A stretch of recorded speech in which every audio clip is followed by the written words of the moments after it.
Welcome back to another episode of the Social Ledger Report. This is JR. My name is Leon. We're in person. Yeah, we are in San Antonio at the Geekdom office. So, man, a lot has been happening in the last few weeks. I don't know if you want to... Last 24 hours. Well, definitely on that as well. I think the interesting part is, we're the United States. This is recorded at 12:33 on Saturday. The United States have attacked Iran with Israel. Yeah. I'm watching gold prices. Everybody's got all the screens up, trying to pay attention to what's happening to stocks, to futures, to crypto and everything. So there's a lot. There's Jane Street. Yeah, Jane Street is probably going to be the biggest talking point today. Yeah. You're going to have to fill me in more on that, I don't even know. The news is broken. Yep. There's a lot of misinformation and there's a lot of facts. I don't know what is right and what is wrong on the Jane Street stuff. So we can parse it. But I think it's a little bit of rumor mixed with fact. I definitely don't think all the facts, I don't think everything is a fact. There's a bit of a mixture of both. Reality isn't as black and white as I like to say. But besides that, we're going to talk about agentic wallets. I think that's more of my forte. It's more algorithmic. It's more autonomous. And beyond that, you're probably just going to get two opinions, mine and Leon's. So with that being said, last night, quick side note, just because I think the state of the market impacted by world events like possibly World War III with the Iran attack. How do you feel about that? Okay, so prices where we're at right now.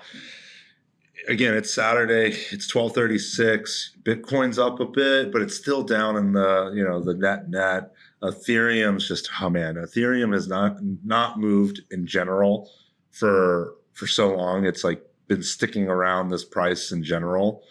Everything else is, looking relatively strong considering the weakness that has been happening in the bullish. I don't know what the fear and greed's at 14 right now. So it's pretty fearful. It's better though. It was at 5 or 4. Really? And I think that was the lowest it's been since,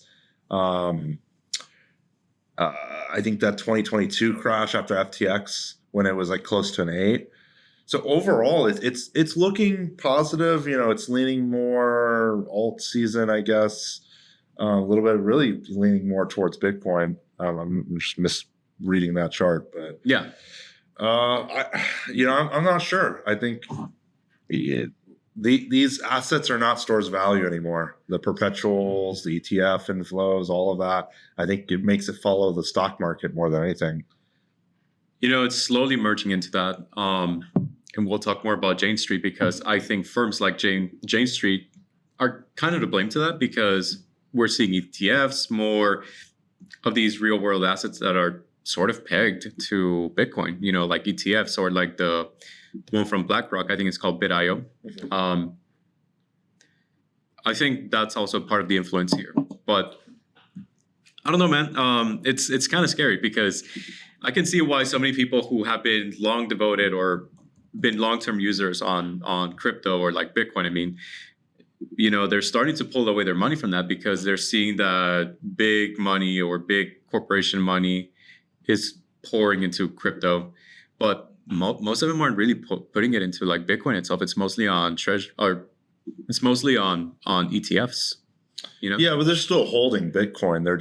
They're holding it in institutional accounts, which I think is still good, but it's a totally different system than we're used to. It's broken. Perhaps. What Bitcoin is in its core, and I think all this institutional money is flowing in, and a lot of people are questioning why isn't the prices going up.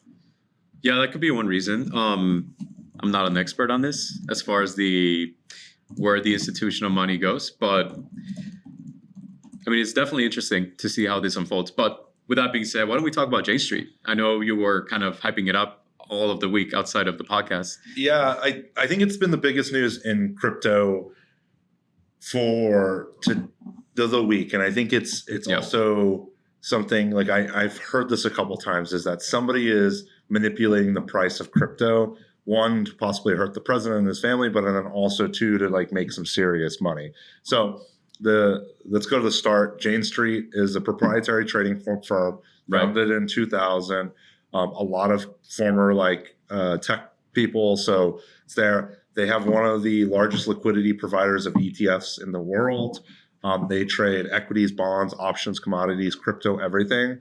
I think they have about 2,500 to 30,000 employees, offices, the normal places where you think NYC, London, Singapore, Hong Kong, Amsterdam. Big financial the hubs. Yes. If you want to give it one line, it's like Jane Street isn't a hedge fund in a traditional sense. It's a technology-driven trading firm focused on liquidity and pricing efficiencies. Yep. I believe Jane Street was the one who was playing the Japanese market when they would do micro trades and make pennies on the dollar hyper fast. That was Jane Street. I didn't know that. Yeah, they were playing with the Japanese currency because of the interest rates in the currency system over there. So the Fed sets the rates here, they set the rates over there, all of that. The quantitative, they're quants, they do all of that. It's math heavy, probability driven. Yep. And that's really where it comes into the crypto involvement.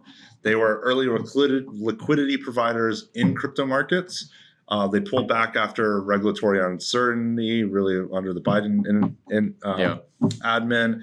And then they've looked at everything because they are really about disciplined risk management and less about following these hype cycles. Okay. I believe it. So I did pull out here on Riverside. We're not only recording from these cameras, but also on Riverside. I pulled out this article from The Fortune, and it says, Bitcoin fans launch on ridiculous. What's up? The Fortune. The Fortune. Is it just Fortune? How do you start the conversation? Just Fortune? I'm not sure. I just like it. The Fortune. Well, we're going to go with that. So this article from Fortune says, Bitcoin fans latch onto ridiculous Jane Street conspiracy to explain price slump. So the crazies have been right on a lot of stuff recently. And I keep saying this. The crazies have been right. So we got to listen to them. I agree. I mean, that's kind of how Bitcoin began in just a Hacker News forum. Yeah, but I mean, in everything, conspiracy theories all the way down to Epstein and people there's just so many crazy theories that I believe the crazies are on to something more and more. God, that reminds me. Have you seen Alex Jones? Not trying to get political, but you've seen Alex Jones before? Yeah. So I hate him. Oh my gosh, dude! Have you don't like Star Wars, but for anyone else who's seen Star Wars, that guy perfectly encaptures or perfectly summarizes the rise of the empire, the Galactic Empire, where he basically it's a 3-movie story, and he pretty much summarizes in 2 minutes. I almost want to pull up the video. You know what? Let me do it I hate Star Wars too. I'm gonna get shit for that. Boo! So I'm gonna share this. I think I should be able to. Let me just briefly explain Revenge of the Sith plot line, because at the time we wrote articles about it because the media said we don't understand this. This makes no sense. The most popular of the 3 prequels. It made total sense. Emperor Palpatine was a little-known senator from Naboo, small planet. He finances terrorists to attack the planet. And then he plays victim and says that the pacifist republic isn't doing enough to help him with the terrorist invasion, the Trade Federation invasion, who even speak in Chinese accents. It's all geopolitical. And so, little aliens with Chinese accents. He then goes and complains and catapults himself in the crisis into the role of chancellor. Because, he was the victim, but now he demanded something be done. He'd been a pacifist previously. Now he's chancellor. Episode 2, launches terror attacks all over the galaxy with groups he's secretly financing through his backers in the Trade Federation. He turns around, double crosses in the end. Lord Vader, kill Viceroy Gunray and everyone else in the... So basically, in the end, they knock out all of the people that backed him, which always happens. Nazi Germany, Soviet Russia, now it's China. Learn from history. Then in episode... so he uses that to build up the power of the empire in episode 2. And now he's got this big Imperial army, but it's not Imperial yet. But it's the stormtroopers, the outfits, the weapon systems to counter this outside threat run by Count Dooku, the Osama bin Laden guy that actually works for him, and they meet in secret. Now, in episode 3, he launches an attack on the... It's almost done, but what that tells me is you need to watch the movies because it's amazing. I cannot watch the movies. I've tried. It's just they're too slow. Well, long. We can agree to disagree. And that's fine. I still really, where were we going with this? The point is Alex Jones is fucking crazy, and he was able to perfectly describe how the prequel movies were for, well, I say prequel, but like the first 3 movies were for, that positioned the entire Star Wars as we know it. He's crazy, and he has a lot of bad takes, but also a lot of very intuitive takes. And I think it applies with Jane Street because... people have all these conspiracy theories about Jane Street and with Bitcoin. Okay. This was, Sorry, I wasn't getting the relational, like, where it's going. Okay, so let's back to Jane Street. Yes. So anyways, that was a bit of a detour, but it reminded me of that when, you have lunatics making predictions. Yes. So with back to Jane Street, the theory spawned a series of viral posts in the fever swamps of social media and gained further traction when Bitcoin staged a midweek rally. You guys can read that. I'm sure you can see it on the screen. But essentially, it's saying I read this article before I even got here, and it's kind of we'll add this in the footnotes as well, but everyone has different takes. Everyone is saying... What is the take? Can you break down what was happening? In general? Yeah. Like Fortune? No. Break down what Jane Street was doing. That's I think for context on everybody. Yeah. So, they were kind of just manipulating the price of Bitcoin, essentially. Okay, so let me give the breakdown fully. Sure. They were saying that there was a 10 a.m. dump every day. That at 10 a.m. U.S. time, which is essentially EST, that there was a dump of it. The social media theories link the institutional trader Jane Street pushing short selling pressure. Yeah. But there was no formal proof of that in the end. And what it looked like more than anything was a liquidity and flow effects for institutional order influxes. Yeah. This is it might be that rather than targeted manipulation, but to the crazies and the Alex Jones thing is that there was a lot of chatter in daily price pattern in Bitcoin. And 10 a.m. was always happening where there was dump. And there was this is a correlation isn't causation thing where market, algorithmic traders are essentially manipulating without clear evidence or there's manipulation without clear evidence. Yes. I was trying to say that, but you describe it much better than I could have. They were relationally tied to the Terra Luna collapse in 2022. So there has been complaints and claims that Jane Street was receiving non-public information related to Terra and liquidity changes. And then Jane Street obviously denies any wrongdoing. Everything is allegations here. It's all fucking rumor in the end. No verified findings, but everybody is on the headlines now. Jane Street has been, essentially manipulating Terra Luna.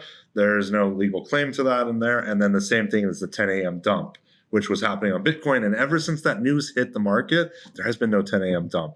And the Bitcoin price, largely minus the Iranian attacks Friday night into Saturday morning, there hasn't been any dips or moves on that liquidity. Okay. Damn. I did not know that.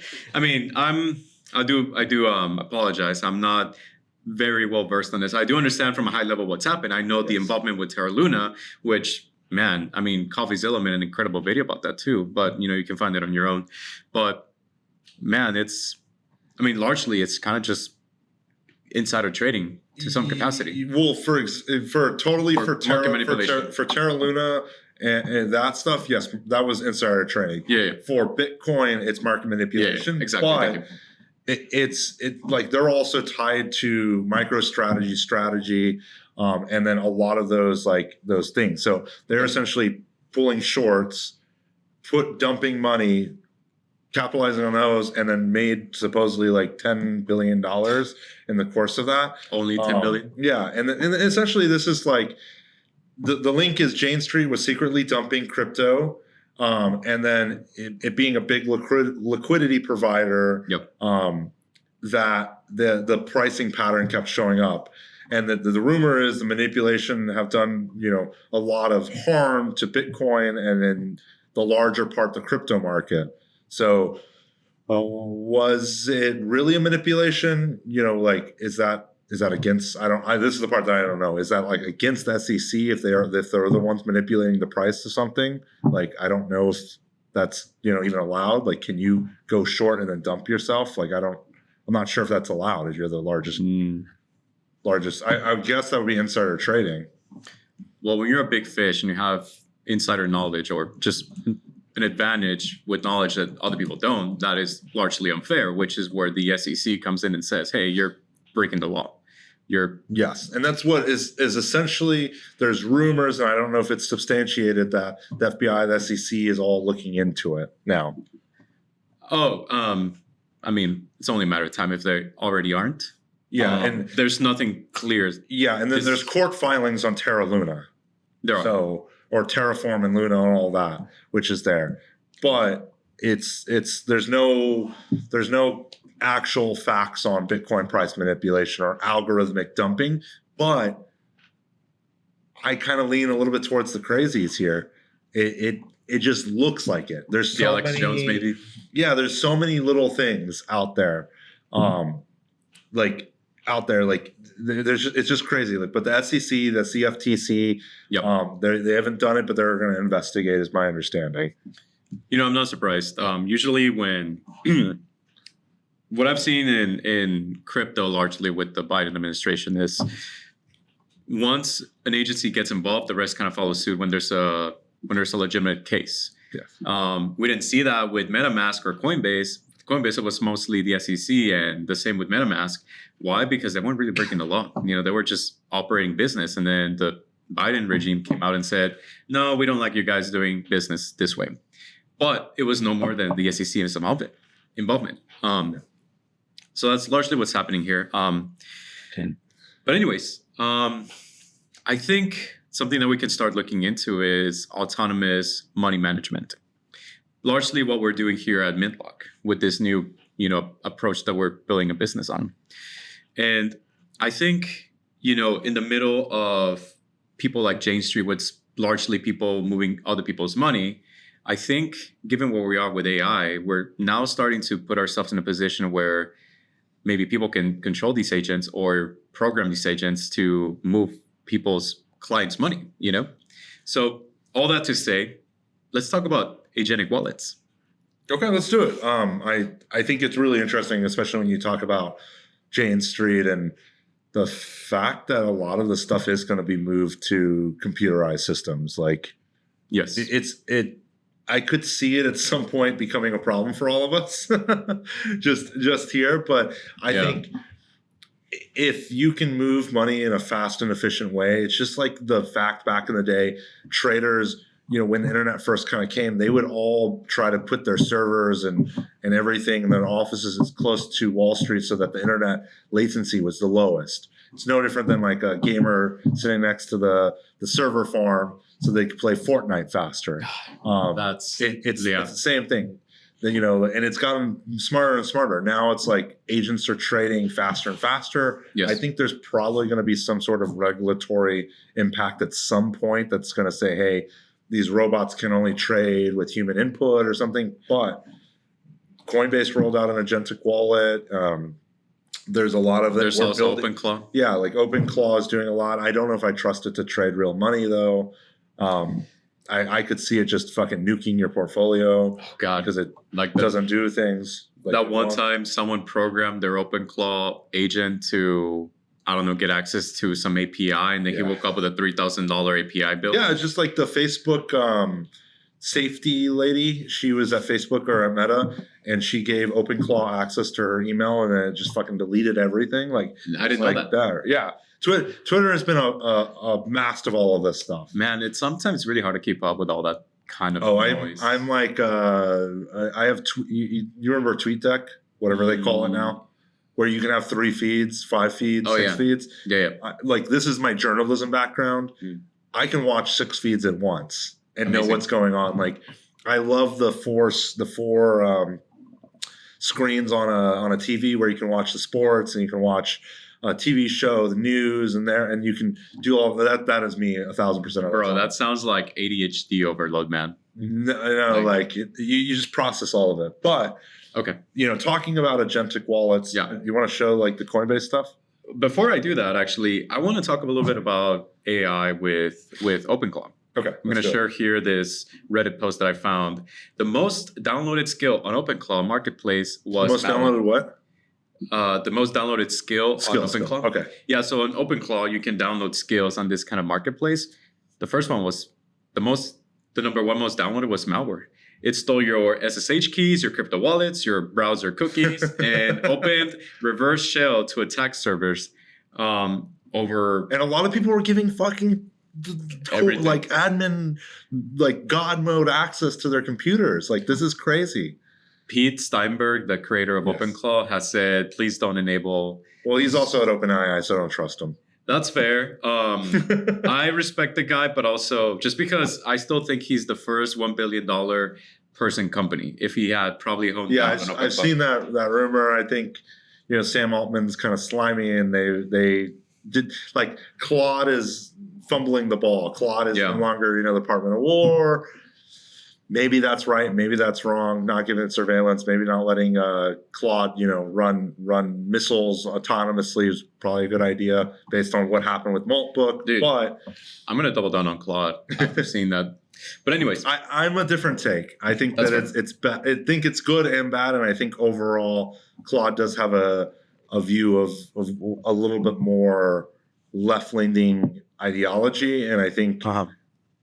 A lot of stuff is swinging to the right, and they could be on the wrong side in the end of what's happening. Only history will tell. Yeah, like we don't know.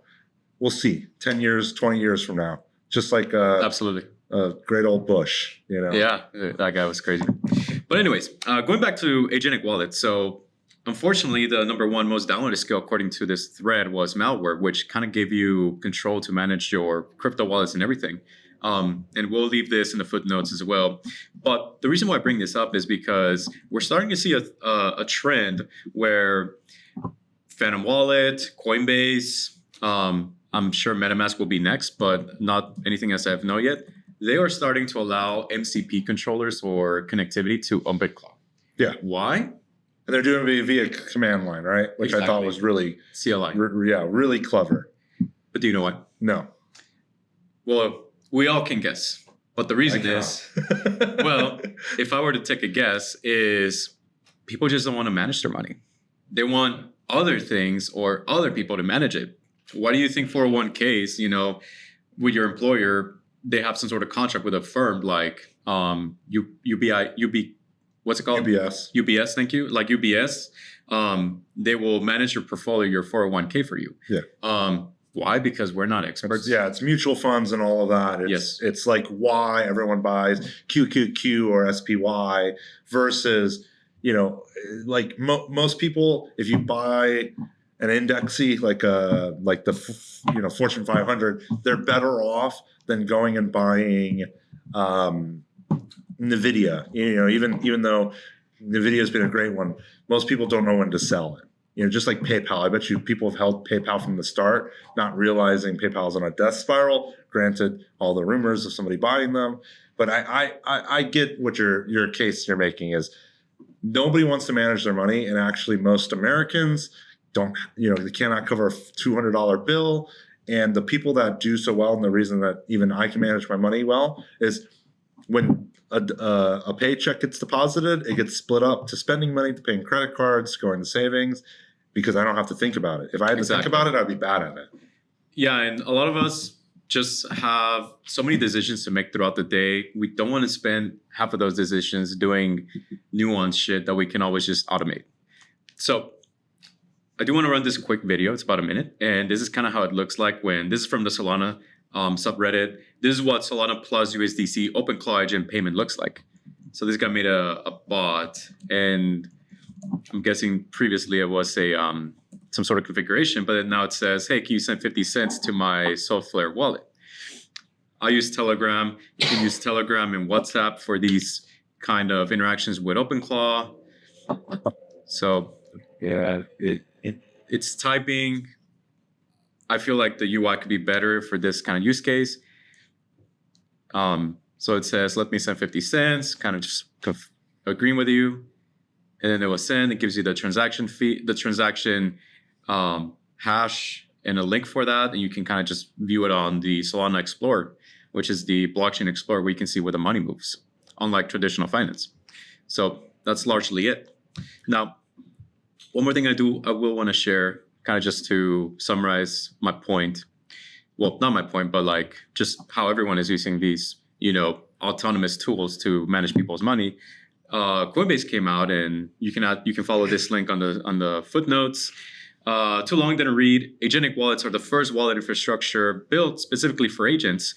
Equip agents with autonomous spending, earning, and trading capabilities in minutes, with built-in security guardrails in the battle-tested X402 protocol, which is largely again used to pay for paywalls autonomously. Like, you don't need to add your credit card or your debit card and then just pay it.